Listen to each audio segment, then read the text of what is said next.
ডেটাবেসের দুনিয়ায় স্বাগত। ভাবুন তো, আমাদের চারপাশে কত তথ্য, যেন এক বিশাল বিশৃঙ্খলা। আজ আমরা দেখব কিভাবে এই বিশৃঙ্খলাকে একটা শৃঙ্খলার মধ্যে নিয়ে আসা হয়। চলুন এই বিশাল তথ্যের জগৎকে একটা কাঠামোর মধ্যে আনার ব্যাপারটা একটু জেনে নেওয়া যাক। আচ্ছা, আমরা তো প্রতিদিন অঞ্চম পরিমাণ তথ্য তৈরি করছি, তাই না? কিন্তু এই সব তথ্য, এগুলো সব যায় কোথায়? যদি সবকিছু এমনি এখানে ওখানে ছড়ানো ছিটানো থাকতো, তাহলে তো একটা বিশাল জগাখিচুড়ি অবস্থা হতো।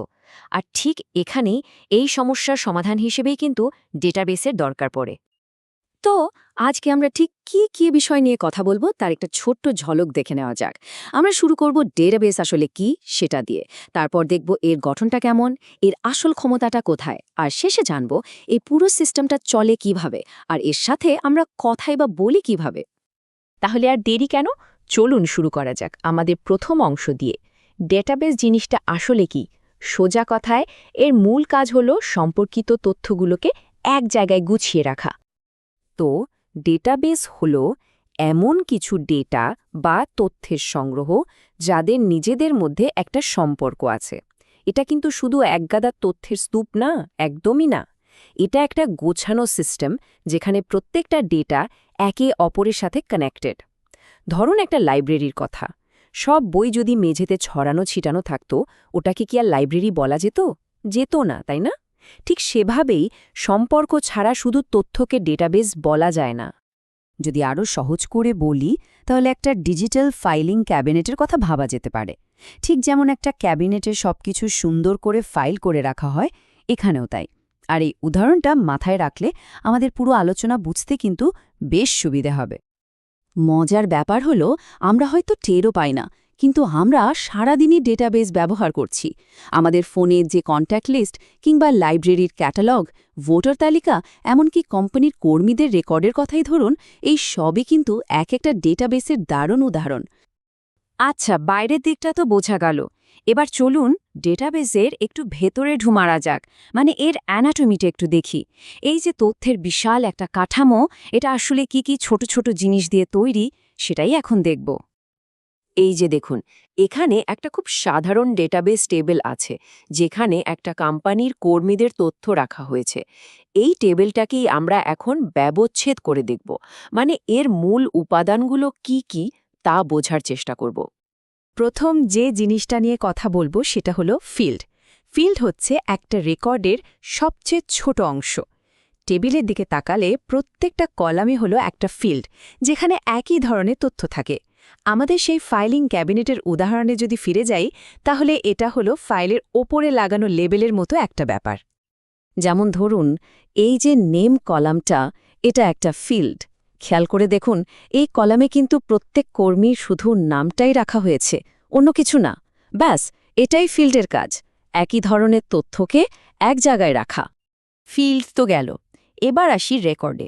রেকর্ড হলো একটা এন্ট্রির জন্য সব ফিল্ড মিলিয়ে একটা পুরো সেট, মানে টেবিলের ভাষায় বলতে গেলে একটা আস্তর রো বা সারি।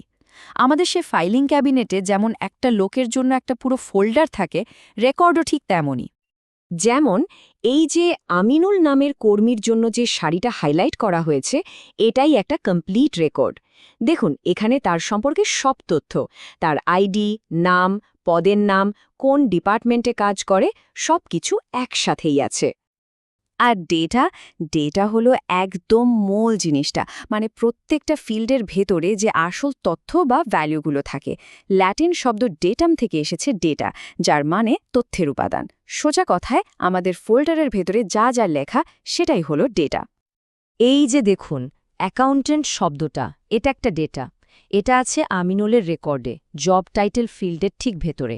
আর এই ছোট ছোট তথ্যগুলো মিলেই কিন্তু পুরো ডেটাবেসটা তৈরি হয়। বেশ, আমরা এখন ডেটাবেসের একটা খুবই গুরুত্বপূর্ণ আর মজার জিনিস নিয়ে কথা বলবো। সেটা হলো কি বা কিজের ক্ষমতা। চলুন দেখি ডেটাবেস কিভাবে প্রত্যেকটা তথ্যকে আলাদা করে চেনে আর তাদের মধ্যে একটা সংযোগ তৈরি করে। আচ্ছা ভাবুন তো, একটা ক্লাসে একই নামের দুইজন ছাত্র থাকতেই পারে, তাই না? কিন্তু তাদের রোল নম্বর কি কখনো এক হয়? না, হয় না। প্রাইমারি কির কাজটাও ঠিক এই রকম। এটা নিশ্চিত করে যে প্রত্যেকটা রেকর্ড যেন ইউনিক হয়, মানে একটাকে যেন আরেকটার সাথে গুলিয়ে না ফেলা হয়।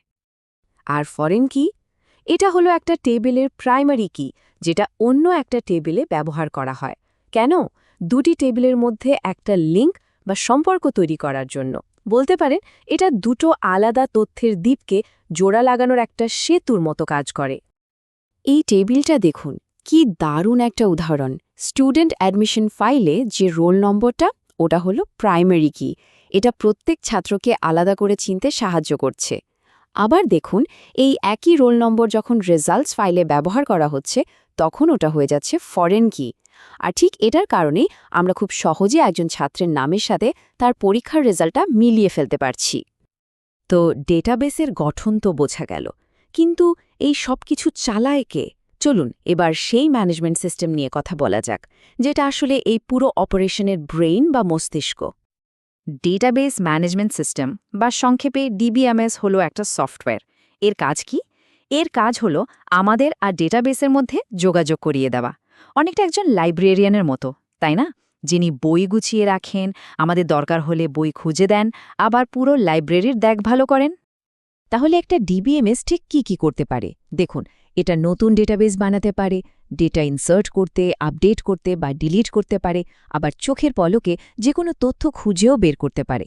শুধু তাই না, সুন্দর রিপোর্ট তৈরি করা, ডেটার ডুপ্লিকেশন কমানো, আর সবচেয়ে জরুরি ডেটার সিকিউরিটি বা নিরাপত্তা নিশ্চিত করা, এই সবই কিন্তু ডিবিএমএসের কাজ। অরেকল, মাইএসকিউএল, মাইক্রোসফট অ্যাক্সেস এগুলো বেশ জনপ্রিয় কিছু ডিবিএমএসের নাম। আমরা প্রায় আমাদের আলোচনার শেষে চলে এসেছি। এই শেষ অংশে আমরা দেখব ডেটাবেসের সাথে আমরা কিভাবে যোগাযোগ করি। মানে ওর সাথে কথা বলার জন্য একটা বিশেষ ভাষা তো দরকার, তাই না? চলুন সেই ভাষাটা সম্পর্কে একটু জেনে নিই। ডেটাবেসের সাথে কথা বলার ভাষাটা মূলত দুই ধরনের। প্রথমটা হলো ডেটা ডেফিনিশন ল্যাঙ্গুয়েজ বা ডিডিএল। এর কাজ হলো ডেটাবেসের কাঠামোটা তৈরি করা, যেমন ক্রিয়েট, ড্রপ বা অল্টার কমান্ডগুলো। আর দ্বিতীয়টা হলো ডেটা ম্যানিপুলেশন ল্যাঙ্গুয়েজ বা ডিএমএল। এর কাজ হলো সেই কাঠামোর ভেতরে ডেটা নিয়ে কাজ করা, মানে ইনসার্ট, ডিলিট বা আপডেট করা। ব্যাপারটা অনেকটা এরকম। ডিডিএল দিয়ে আপনি একটা বাড়ি বানালেন, আর ডিএমএল দিয়ে সেই বাড়ির ভেতরে আসবাবপত্র ঢোকালেন বা বের করলেন। তো এটা পরিষ্কার যে ডেটাবেস আমাদের অতীত আর বর্তমানের সব তথ্যকে সুন্দরভাবে গুছিয়ে দিয়েছে।